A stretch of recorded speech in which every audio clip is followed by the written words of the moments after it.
Албетте, экономиканы либералдаштырууда бюджеттик каражаттарды социалдык нукка буруу кыскарат жана мындай шартта карыларга ким кам көрөт деген маселени социалисттер, социал-демократтар көтөрүшү мүмкүн. Бирок социалдык багыттагы кыргыз экономикасынын шартында дагы кара адамдардын азыр калган пенсиясы татыктуу жашоого жетпейт. Ал эми татыктуу карылыктын камын ар ким өзү жашынан көрүшү керек дейт Элдик экономика рубрикасынын автору Русланбек Акимканов.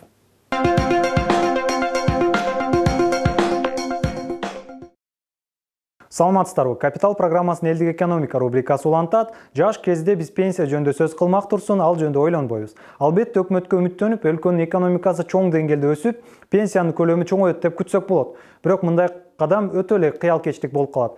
Биз финансы суроолорун чечүүдө реалист болуп, ар бир кадамга реалдуу, чындыкка жакын пландарды түзүшүбүз керек. Башка кандай пенсияга даярданууга альтернативдүү жолдор бар жөнүндө кийинки сюжетте. Токтобөбө апа көп жылдар бою кеминде мугалим болуп эмгектенген, ал эми азыр болсо ардактуу пенсияга чыгып, неберелерин багып, бактылуу чоң эне болуп жүргөн учуру. Бирок алган пенсиясы жашоосуна жетпей жатканы өкүндүрөт. 38 жыл мугалим болуп иштедим, алганым 5000 сом, 5300 сом пенсиям. Же дарыма жетпейт, же питанияма жетпейт, кийиниш керек. Неберелерге дагы бирдеме бериш керек. Ошол жарыбаган пенсия менен жашап атабыз. Мындай жагдай дээрлик бардык пенсионерлерде болуп келүүдө. Өкмөт тарабынан пенсия көлөмүн көтөрүп жатат. Бирок ал көтөрүүлөр өтө чоң болбогондуктан жана баалар туруктуу өсүп тургандыктан кайрадан пенсионерлер эч нерсеге жеткизе албай кыйналышат. Пенсия өскөн жок. Мисалы үчүн продукту бир мишо унду 1,5 миңге аласың, 1 килограмм этти 400 сомго аласың. Анан 5 килограмм майды дагы 1000 сомго жакын аласың. Анан ошондо кантип жашаш керек, өзүңөр ойлосоңор. Кыргызстанда болгону бир гана мамлекеттик эмес пенсиондук фонд бар. Алар башка финансылык уюмдардан өздөрүнүн эң башкы артыкчылыгын кошумча пенсияга кичинекей суммадан баштоо мүмкүнчүлүгү деп айтышат. Эң аз 100 сом менен бул фонддон кошумча пенсия чогултууларды жүргүзсө болот.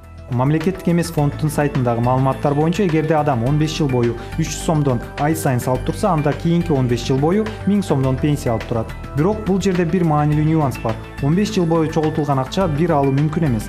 Аны 15 жыл бою көрсөтүлгөндөй 1000 сомдон ай сайын алып туруу абзел. Демек 15 жыл акча салым катары саласыз жана кайра 15 жыл бою аны кызыкчылыгы менен аласыз. Соңку кезде пенсионерлердин саны көбөйүп, ал эми иштеп жаткандардын саны азайып жатат. Азыр көпчүлүк замандаштарыбыз чет өлкөдө жана кээ бирлери патент аркылуу иштеп жатышат. Ошондуктан соцфондко төлөмдөр аз болуп келүүдө. Жаштардын пенсиялык системага ишенбей, өзүбүзгө ишенишибиз керек деген ойду айтууда. Алардын айтуусуна караганда, өзүлөрү чогултуп, карылыкка кам көрүү эң туура жол болот. Жеткиликтүү болот деп айта албайм, бирок бизде азыр пенсионерлер бакчалар ыйлап эле жүрүшпөйбү? Иш бар деп айтсак болот, бирок ар кандай да мисалы жумушуңа жарашып атат. Мисалы, если сенин трудовой книжкаң бар болсо, если пенсияң көбүрөөк болот, же кандай органдарга иштесең, а так жөнөкөй карапайым элдин пенсиясына ишенич жок го дейм, анысы болбогон эле акча го дейм азыр. Ой, жүгүртпөй элем азыр шашпай. Пенсияга да көп бар го, жашаш керек го. Мен ойлошумча ишенич жок, мисалы. Пенсионной системе Кыргызстана? Ну, если честно, не очень. А какие-нибудь шаги предпринимаете к этому? Я строю свой бизнес, можно так сказать. Бул пенсиялык система жакын арада чоңоюп, пенсиянын көлөмү көбөйөт деп күтүүгө болбосун көрсөтөт. Анткени бир муун экинчи муунду баккан система болгондуктан азыркы пенсионерлер азыркы иштеп жаткан жаштардан көз каранды.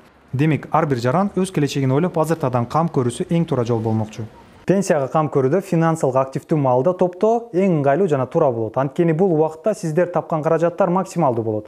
Албетте топтой турган жана ал каражаттарды инвестициялай турган көптөгөн жолдор бар.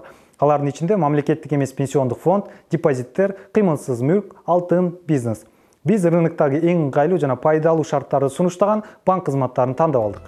Негизи банкта депозит түрлөрү абдан эле көп. Биз депозит тандаганда көп мөөнөткө арналган жана аз-аздан топтой турган депозит түрү керек. Бул шарттарга жооп бере турган балдар депозити туура келет. Бирок алар 15 жылга чейин болгондуктан, кийин кайра жаңы келишим түзүп узартып коюп турса болот. Албетте, эң алгач мамлекеттик пенсиядан тышкары канча пенсия алгыңар келгенин аныктоо керек. Мисалы айталы, айына мамлекеттик пенсиядан тышкары 10 000 сом алууну каалайсыздар.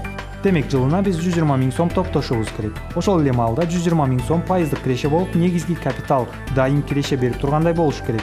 Биз консервативдүү болгон 14% ставканы алдык жана жылына 120 000 сом пайыздык киреше катары алып туруш үчүн 857 000 сом капитал чогултушубуз абзел. Эми ошондой капиталды чогултуу үчүн бир айда канча каражат салып туруш керегин эсептеп чыгалы. Биринчи вариант, биз пенсияга чыгууга чейин дагы 10 жыл бар болсун. Демек ал үчүн ай сайын 7150 сом салып туруу абзел.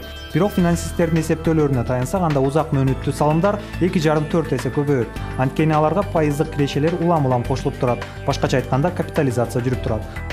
Ал эми 10 жыл салыштырмалуу азыраак мөөнөт болгондуктан 2,5 эсе чоңоет деп эсептесек, анда ай сайын 3000 сомдон чогултуу керек деген жыйынтыкка келебиз.